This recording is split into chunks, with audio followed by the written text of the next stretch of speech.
wangeela Yohaannis boqonnaa 15 lakkoofsa 1 ariifannee hanga 9tti wal duukaa ariitiin dubbisna. Sagalee tokkoon akkas jedhe. Yesuus mukichi wayinii inni dhugaan ana mukicha dhaabee kan eegu immoo abbaa kooti. Dameen otoo irratti jiru ija hin godhanne hundinuu ni murama. Dameen isaa ija godhatu hundumaa garuu caalchise akka inni ija godhatuudhaaf irraa ni qeebxaa. Lakkoofsa 3.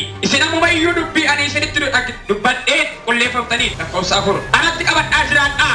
Anis isinitti nan jiraadha. Akkuma dameen muka wayinichaatti qabatee yoo jiraachuudhaa baate ofii ija godhachuu hin dandeenye. Isin anatti qabamtanii yoo jiraachuudhaa baattan ija godhachuu hin dandeessan. Ani muka wayinichaati, isin immoo damoota isaati. Inni anatti qabatee jiraata, ani isatti jiraata. Ija isa baay'ee kan godhatu anatti gargaara. Baatanii waa tokko illee godhachuu hin dandeessan. Lakkoofsa 6. Namni anatti qabamee kan hin jiraanne akkuma damee sanaa ni gatama, ni gogas. Damoota akkasiis walitti qabanii ibiddatti naqu, hin gubatus. Lakkoofsa 7. Isin anatti qabamtanii yoo jiraattan dubbiin koos isin keessa yoo jiraate waan feetan ni kadhatu, isiniif ni ta'a. Kanaan ija baay'ee godhachuu keessaniin bartoota koo akka tanis mul'isuun keessaniin ulfinni abbaa koo ni argama jedhe.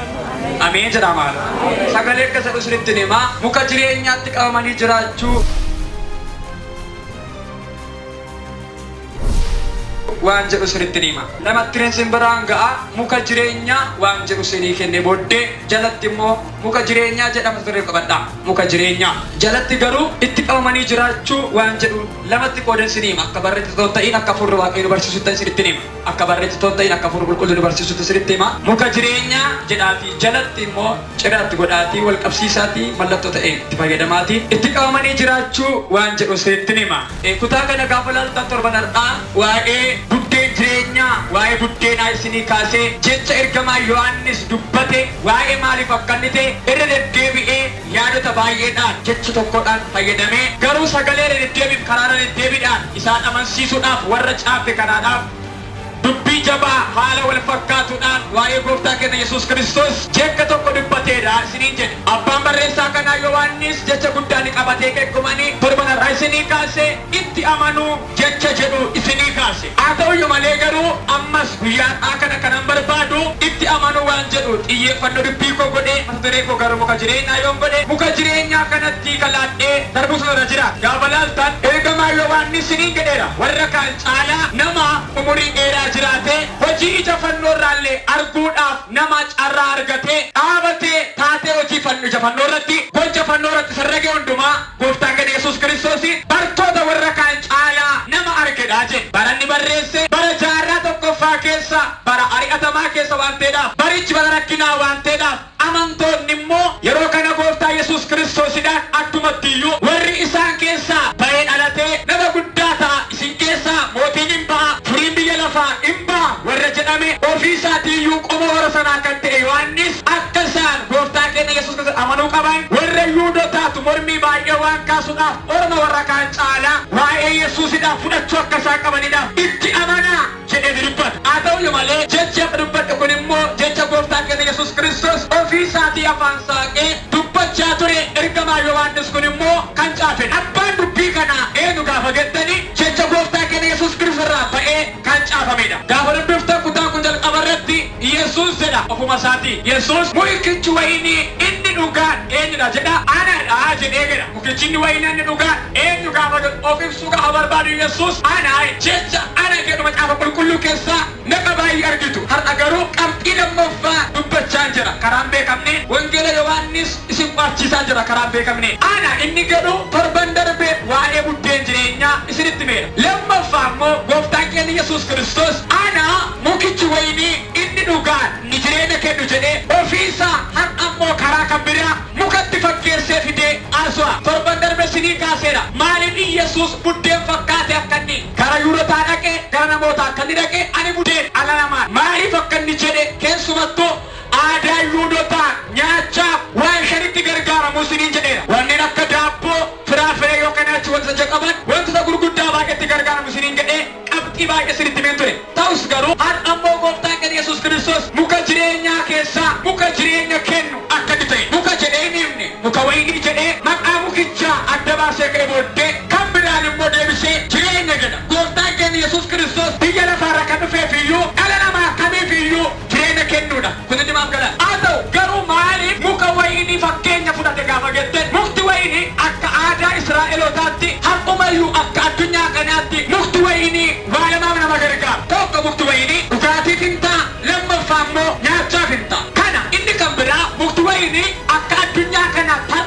betele biyya Israa'el keetti gaafa agartan akkuma kana ammoo naannolee Arabaatti gaafa agartan tokko tokko keessatti darbee malee lafa hundumaatti argamu yoo gatiin muka wayinii kana inni nyaatamus inni dhugamus gatiinsaa baay'ee widdii filatamaa kamiin kan caalu keessa mukti wayinii baay'ee widdii kan ta'e yookaan achi gatii qabeessa gooftaan keenya Yesuus Kiristoos mukoota jiran hundumaa keessa wayiniitti maa hofan keessa gaafa gattan nama akkasumaan akka inni hin taane nama gatii qabeessa kan ni ta'e waan gatii qabu kan ni ta'e akka isaan amanuu danda'an akka isaaniif galutti waan gatii qabeessa akka ta'e akka isaan waan salphaatti lakkoofnedhaaf ana mukichi wayinii inni jireenyaa kennu jedhee waa'ee jireenyaa duukaa wal qabsiisee fakkeenya muka wayiniidhaan taa'ee jirba. Ta'us har'a amantoonni jireenya keenya keessatti waa'ee jiraachuu gaafa isin ibsu egaa anatti qabamaa jiraadhaa buddeen jenne Yesuus ani buddeen jireenyaa jedheedhaa buddeen immoo dhala namaa jireenya kennaa ammas nyaachaaf kan ta'u naasaan jira dubbii lammaffaa hin nyaatama hin dhugama warri beektaa wayinii argumayyuu wayinii mashee sadarkaa qaba garuu wayinii gaafa laaltan wayinii shumtarra biyya Itoophiyaa keessatti guramaa jirtu gatii kam caalaa widdii warri beektan widdii baay'ee widdii beera qaalaala appilii caalaa pappayyaa caalaa wanta kam caalaa wayinii argumayyuu gaafa bittanii baay'ee gatiinsaa widdii argumayyuu mi'aan isaas namni hundaaf galuu dhiisuu danda'a wayinii kun gaafa argitan garuu filatamaa akka ta'e kanaaf ofiisaa nama akkasii akka ta'e bakka buusu fedha haa ta'u malee garuu waa'ee muka kanaa dhaaba godhee booddee muka kanaaf ibsa laata ibsa gaafa laatu ani muka kana keessatti moo'edha ani muka kana keessatti damoo tokkooti isin ani immoo isiniif jirma keessa hundee keessanidha eega godhee booddee amma waa'ee paartii muka kanaa gaafa laaltan fakkii muka wayinii gaafa laaltan mukti wayinii damee qabaa akkuma kanaa immoo dhaabbannaa qaba kana qofaa otoo hin taane jirmi kun ofirratti kan inni baatu damee erga damee baatee booddee mukti wayinii kun suura waan isinii kaasuu ta'u malee jirma qabaa damee qaba garuu wanta dameen kun wanta jirmi kun hin qabne damee kanarraa eegamee wayiniin kun wanta inni ittiin addamu tokko jira wanta inni fadhu qaba wantidha amma gooftaan keenya Yesuus Kiristoos ana mukichi wayinii inni dhugaan akkuma jedhe mukicha dhaabee kan eegu immoo eenyu kootedha abbaa kootii ni kun ergamummaasaa mul'isu fedha haa ta'u malee garuu akkas amantoota isin immoo maal kootedha namoota kootii anatti qabamaa jiraadhaa jedhe natti qabamaa jiraadhaa akkuma kanaa kaasee booddee dameen jedhe otoo ija mukaatti qabamee jiru ija godhachuu yoo baatu akkuma irraa kutamee muramee akkuma inni gubatee ibiddatti nam'ee argamuu dandeenye akkuma kana dameen otoo anatti jiru ija hin godhanne maalin taa'edha hin muramaa jedhe beekamaan taphasinii haasaa gara ijoon fa'aatti dhufaa jira kanaaf waa'ee muka kana dhaabatee cituu akkati danda'u irraa gargar ba'uu akkati danda'u tokko tokkoon kaasee namoota kana masira bittaasoo macaafa qulqulluun amantootaaf waa sadiif gargaara jecha kana barreessaa macaafni qulqulluu yookaan achi dubbiin gooftaa keenya Yesuus Kiristoos dhala namaadhaaf jireenya kennuudhaaf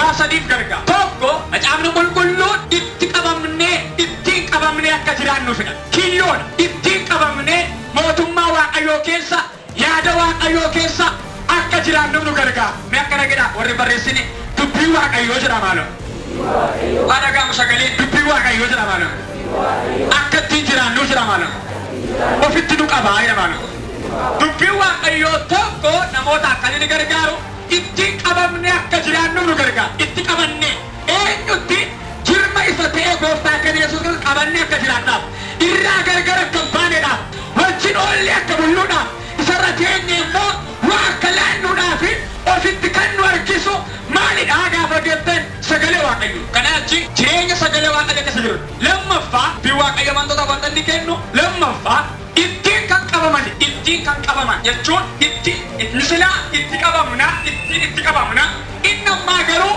ittiin kan qabamnu dubbii Waaqayyoo ittiin kan qabamnu jechuun wanta daangaa dabarree yoo argamne mudaa yoo duratti argame yakki tokko yoo duratti argame karaa nu ittiin qabamnu waldaa keessatti tiraafikii waldaa eeguu qabnu nuti poolisii waldaa eeguu qabnu nuti kan waldaa eegu kan amanaa eegu kan amantuu eegdu eenyudha gaafa jettanii dubbii Waaqayyootu namni tokko daangaa sagalee Waaqa darbee gaafa deemu poolisii ta'e tiraafikii ta'e dura dhaabatee kan eegu eenyu gaafa jettan sagalee Waaqayyooti sagalee Waaqayyo lammaffaan maalidha gaafa jettan namootaaf amantoota akka seera sagalee Waaqa dura jiraanne warra qabudha eegduu caalu waldaa keessaa raagota otoo hin taane lallabaa otoo hin taane eenyudha gaafa jettan ofiisaa sagalee Waaqayyoo warra daangaa darbanii maal gaafa jettan hin qaba itti nu qaba hin nu qaba sadaffaa sagalee Waaqayyoo ittiin akka qaban nu gargaara ittiin akka qaban Sagalee waaqayyo maaliif akka gaafa jettan Yesuus mukicha wayinii isa jireenya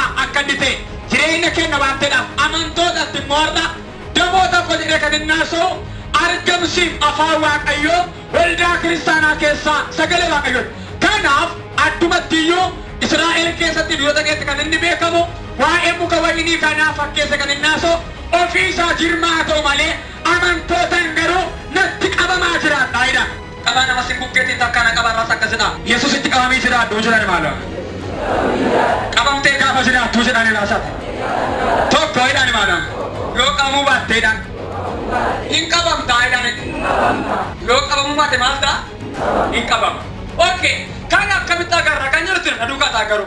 Inni sadaffaan akkuma nama sinii jalqabe sagalee waaqayyoo keessatti amantoonni wanta ittiin qabatan wanta qabaa hin qabne wanta qabatamuu hin dandeenye waan isaan irraa fagaate waan karaan isaan dheerate waan isaan harkaa bu'e waan isaan harka hin galle maaliin qabatu gaafa jettan maashinii guddaan amantootaa inni guddaan isaa wanti isaaniif fuudhee harkisee kan harka buusu sagalee waaqayyoo eenyumtiyyuu kiyyoo sagalee waaqayyoo darbatu yoo ta'e waan barbaadu raawwatee argachuu hin danda'u.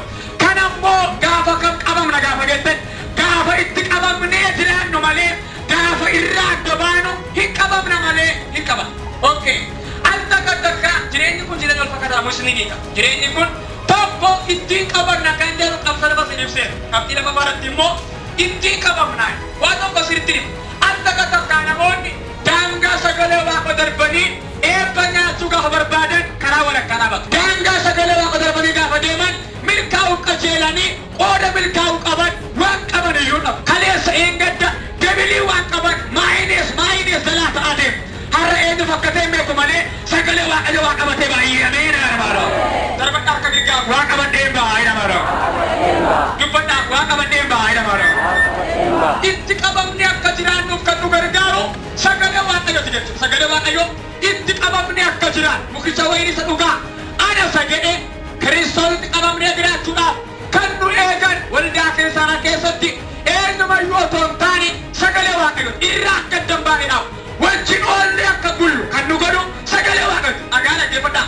Namoonni sagalee waaqayyoo dhageenye jiraachuun isaanii Kiristoos wajjiniin mamiif shakkii keessa hin galchu. Waldaan sagalee waaqayyoon barsiifamu. Namni sagalee waaqayyoo dhaga'uun jaallanne. Namni sagalee waaqayyoo qalbeeffachuun jaallanne Kiristoositti jiraachuun isaa hin beekamu. Maaliif? Akkatti qabamtee jiraachuuf kan si gargaaru akkuma dameen tokko muka tokkotti amma gaafa umurii isaa ga'utti irraa adda ba'uu hin dandeenye dameedha waan ta'eedhaaf. Akkuma kana amanaan tokko amma ilmi Waaqayyo Yesuus Kiristoos inni jireenya kennu waan irraa dhufee ol nu fudhannetti dubbii sagalee kana keessaa daangaa darbee deemutu irra jira. Yesuus maaliif muka wayinii kan of fakkeesse? Jecha kana warri bareeffatan Yesuus maaliif muka wayinichaatti of fakkeesse? Muka wayinii isa nyaatamu kanatti isa gatii guddaa kanatti maaliif of fakkeesse gaafa jettan Addaam inni jalqabaa jecha kana barreessaa. Addaam inni jalqabaa nyaataan waan gufeedhaaf nyaataan namummaa isa jalqabaa isa gatii gabeessa wanta guddaa kan ta'e dhala namaadhaaf kan barbaachisu dhaaba edeef nyaataan waan dhabeedhaaf nyaataan iddoo jireenyaa waan dhabeedhaaf nyaataan jireenya bal'aa waan dhabeedhaaf nyaataan iddoo aara galfii waan dhabeedhaaf gooftaan kee Yesuus Kiristoos immoo Addaam inni lammaffaa immoo maal ta'e dhufe gaafa jettan nyaata ta'e dhufe. Heloo akka dhaggeeffadhaa. Addaam inni jalqabaa nyaachuurraa kan ka'e Hewwaan haadha manaa isaa duukaa isa Waaqayyo hin nyaatinaa jedhe nyaachuurraa kan ka'e jireenya bareedaa jireenya miidhagaa jireenya aara galfii jireenya boqonnaa qabu waan dhabeedhaaf aanaa mukti wayinii inni dhugaa kan inni gadheedhaaf jalqaba nyaachaan dhalli namaa waan gufeedhaaf amma immoo nyaacha kan biraa haaraa fi dirfee. Beekammoo deemti mataa maraa isaati ameen na jira maaloo. Na dhugaa jirtu laata meena ni dhagaa jiru kasaaras takkaa.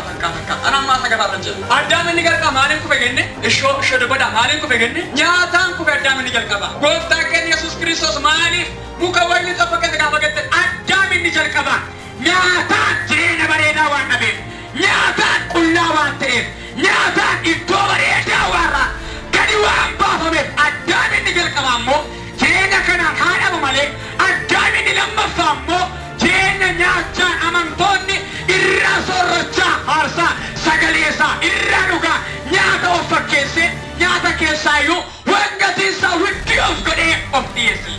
Nyaata godhee of dhiyeesse. Tokko akka saduu jedhe nyaatee nyaatamee jira. Addaamni jalqaba nyaatee nyaata. Addaamni lammaffaa garuu nyaachisee gireeta kennuudha. Kanaaf torban sadii kaaseera. Nyaachi dhala namaa irratti akkuma iyyuu gaafa laaltanii namni kan inni ittiin kufu jireenya hafuuraarraa waan nyaatu akkuma iyyuu. Kiristoos irraa wanti dhala namaa adda baasu akka inni Kiristoos wajjin hin jiraanne keessa godhu nyaata. Bareedu nyaachaa baratta. Tajaajili gama tokko jireenyaaf tajaajilaan keessatti immoo nyaachaa tajaajila. Hojii bitee qabu fuulleeffannaan kee maalidha? Hojii kama hojjedhaa. Maaliif nyaattu? Maaliif hojjettu? Nyaachaa hojje. Amma fe tarii buddeen kee kan sakaanii shiroo kan sakaanii immoo kitifoota amalee nyaatti mamamachee wal caala istaandardi nyaata gootee malee namni kan kadhaggata mamni kun hundumtiyyuu hojii qaba. Hojiin dhaggeetu galmi isaa lafarraa maaliifidha? Nyaachaafi. Namni nyaata hin galan harka isaa baasume. Namni nyaata hin galan harka isaa haaluu kaasu. Ishi kan jaallattan irraas harka keessan. Hundumaa. Maal jechuun dhaqee nyaatadha. Nyaanni dhala namaa ganamaa qabeeyyu kubbiseera. Har'as amanaa dubbii Waaqayyoo keessa toora Waaqayyoo keessa akka inni jiraanne keessa godhu maal gaafa jettan nyaachan. Sagalee Waaqayyoo immoo inni waan hundumaa caalu har'a soora amantoota. Amanaan tokko akka inni qabatee dhawatu keessa gargaaru maalidha gaafa jettan sagalee Waaqayyoo immoo karaa sadan ammaa kana amantoota utubeedhaaf. Inni lammaffaarraa hin qabamnaa jedhe. Maatti qabamnaa gaafa sagalee Waaqayyoo keessaa daangala barree deemnu nu qaba qamaa xiineetu naanna'ee kiyyoo ta'ee nu qaba. Yommuu sagalee isa keessa jiraanne immoo kiyyoo ta'ee nu qaba. Akka eenyu fa'a? Akka Phexros fa'a. Namoonni baay'een irra darbatanii kan isaan dhabaniidhaaf maal keessa jiran gaafa jettan jireenya hafuuraa irra jira waan ta'eedhaafidha.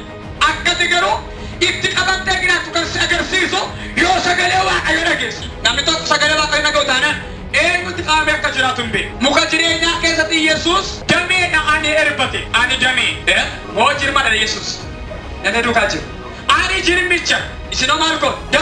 Damoota. Amma Yesuus jirma inni ta'e kun yookiin hundee inni ta'e kun yeroo hundumaa ofii isaatii akkan sochoone amanama waan ta'eef. Waaqayyo amanamummaa isaa kan yeroo kamitti kan yeroo hundumaatti mitiidhe dhaabbataadha kan sochoone. Kanaaf itti qabamne akka jiraannuuf immoo natti jiraadhaan moolee amantoonni damee haa ta'an malee amantoota irraa wanti eegamu